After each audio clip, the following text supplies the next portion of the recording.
Okay, so what we're measuring as part of this is we're measuring oysters. And when you measure an oyster, you're going to measure from the hinge to the outer surface.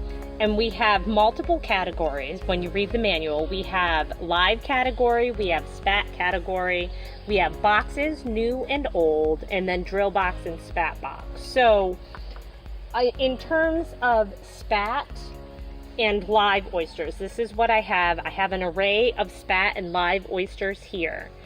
And a live oyster is anything that it looks like an oyster. And to measure, you go from the hinge out to the outer surface. So that one would be 77 millimeters. A spat is a baby oyster, and it is growing flat along the edge, and it hasn't started to cup up yet. So on this particular oyster, we have actually 1, 2, 3 spat. And again, you're going to measure from the hinge out to the outer edge. So that would be a spat 7 to the nearest millimeter. That would be a spat 6. And this one would be a spat 17, spat 18. And mostly what we measure, what we have are live oysters and spat. Occasionally we have boxes. Now, I don't have any boxes here.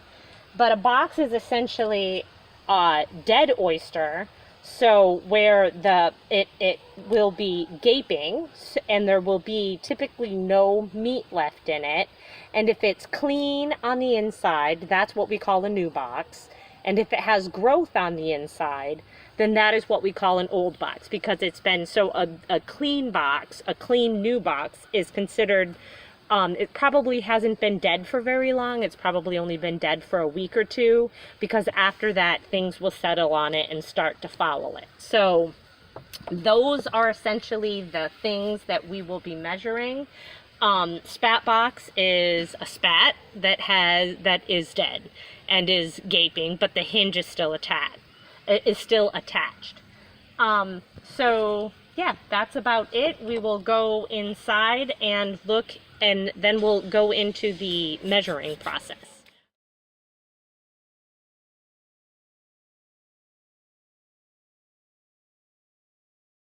Okay, so the first thing we're going to do in setting it up is we're going to actually turn on the Wi-Fi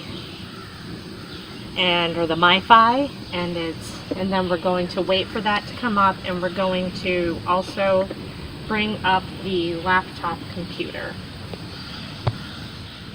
Okay, and then we can put in our password.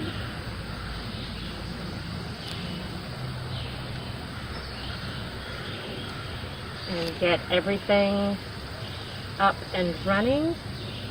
That is up, this is up. If you look, it should, once it connects, it should come up that there is a device connected, and so we should be good to go. We can turn on our laptop, our tough pad, and in order to plug in the keypad, we just plug it in the USB port at the top, and the lights will come on. It's a little bit hard to see in this bright light, but if you look really closely up there, you can see the 2 different layers that I talked about in the manual. Where the green key is lit up, that's the main layer, and then when the red key is lit up, that's the secondary layer. So once we get that up and running, let me put in the password, and then we will talk about what we're measuring in terms of oysters, what they look like, and that sort of stuff. So once we get this up and running, we will connect it to the board so that it is all ready, and if you just hit the shift key and the open key, then we should be ready to go back to the green layer, and we should be ready to start collecting our data with the system.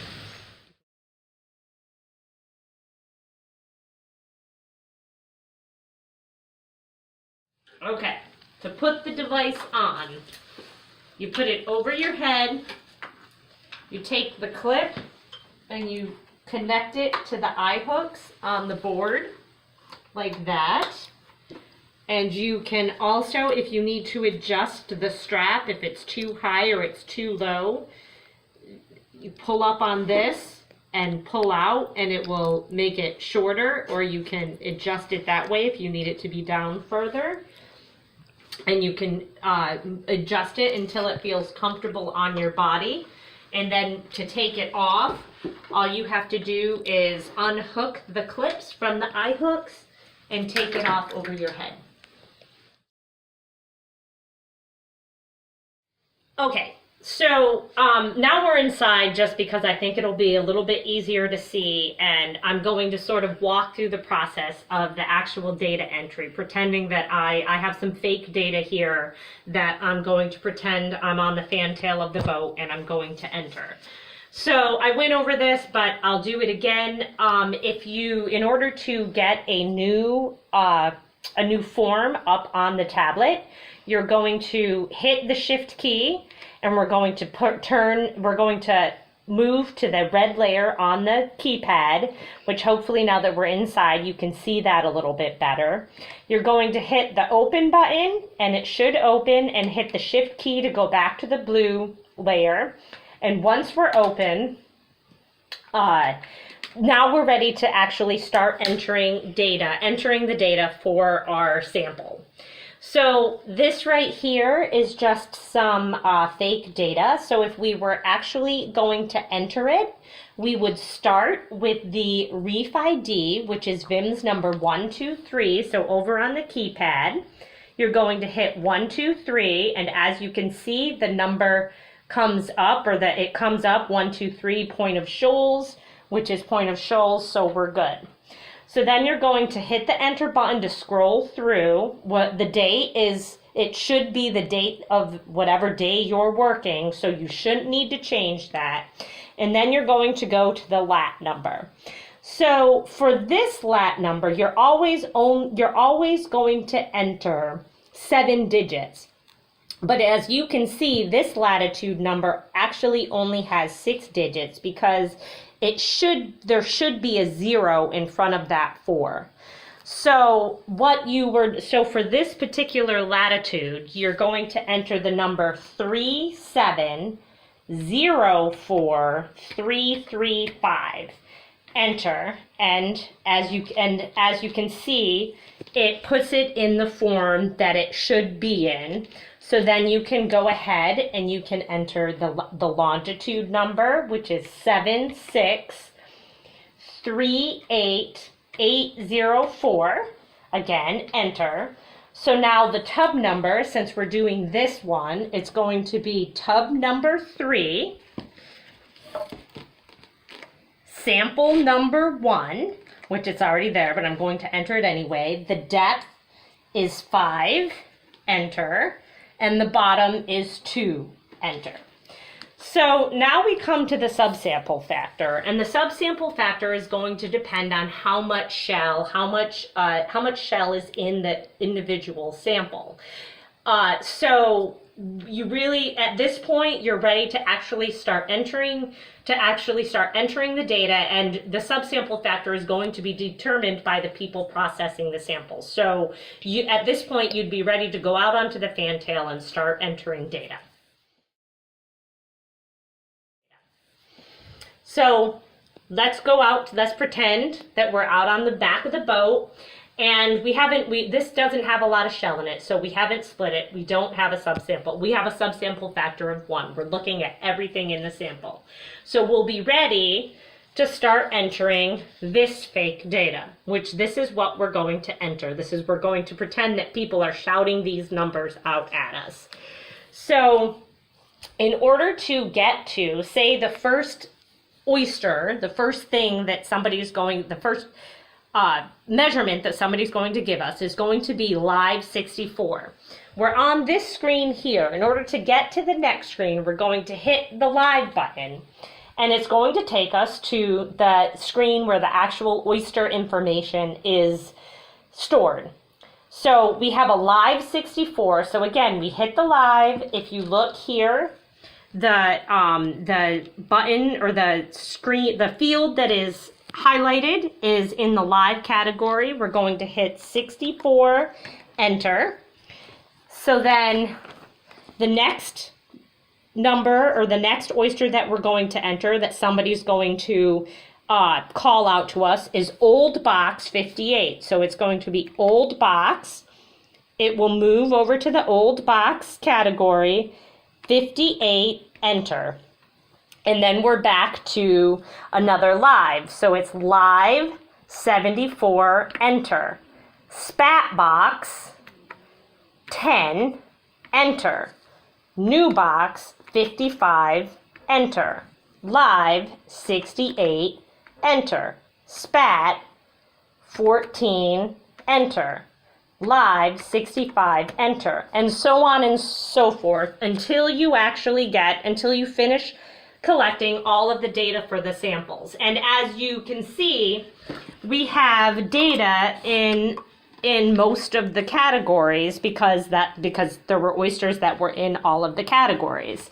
And that's essentially the process of collecting the oyster data.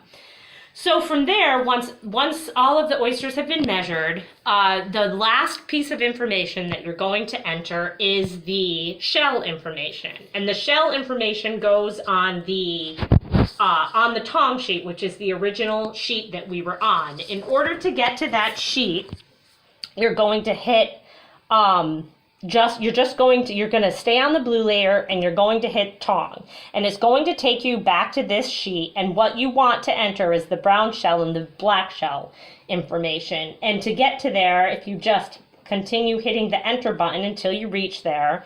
So we're going to pretend that our shell volumes are 8 liters of brown shell and 0.5 liters of black shell.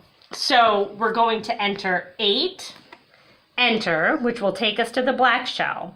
Since it's a 0.5, we actually have to shift to the red layer to hit the point, shift back to the blue layer, and then hit 5, and then hit enter to actually save what we put in that field. And that's essentially it. So from there, you would hit the save button, and it's going to come up whether or not you want to save it or not. And I'm not going to save this. If you were going to save it, you could scroll over with the back button, or the tab button will take you back and forth, hit enter, and it will save. But I don't want to save this. I'm actually just going to quit it without saving. And so that I don't have data there that I don't necessarily want. So, and then finally, the last thing that you're going to do to make sure that the data is sent from your local tablet up to the laptop and then up to wherever you're storing the data off-site is you're going to actually, on the screen, you see a button, you see a thing that says send data. And all you're going to do is you're going to double tap that, and this screen will come up. And we don't have any data to send, so it's giving us an error. But if we had data to send, then it would send that data to where it needs to go, and you would have multiple copies, and you'd be ready to move on. For the next sample.